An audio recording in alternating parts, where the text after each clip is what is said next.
ذرہ کیا ہے، جس کو قرآن نے 2 مرتبہ بیان کر دیا اس صورت میں کہ ذرے کے برابر نیکی بھی ضائع نہیں ہوتی اور ذرے کے برابر برائی کا بھی کل قیامت کو حساب ہوگا۔ الذرہ، یہ ذرہ یذر ذرن سے ہے، جس کے علماء نے مختلف معنی پیش کیے ہیں۔ ریت کے ذرات میں سے ایک ذرہ جو مجھے اور آپ کو نظر تو نہیں آتا، رب تعالیٰ اتنی بھی نیکی کو ضائع نہیں کرے گا، اتنی بھی برائی کو لکھا ہوا ہوگا۔ عبداللہ ابن عباس رضی اللہ تعالی عنہ اس لیے کہا کرتے تھے، اذا وضعت الرجل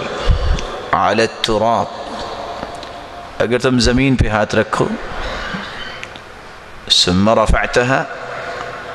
پھر آپ اس کو اٹھاؤ، فكل واحد مما لزق به التراب فهو ذرہ، آپ نے زمین پہ ہاتھ رکھا، جب اس کو اٹھایا تو جو ذرات آپ کے ہاتھ پہ لگے ہوئے ہیں ان میں سے ایک ذرہ جو ہے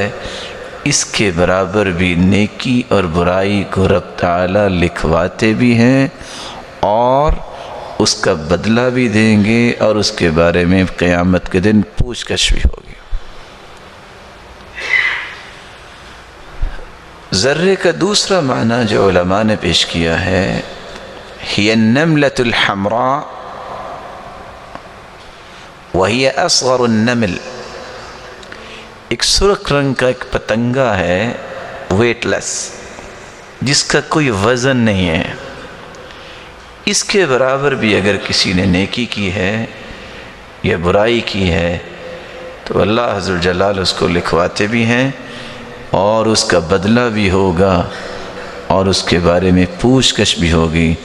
اور ہو سکتا ہے کہ وہ سزا کا بھی باعث بنے۔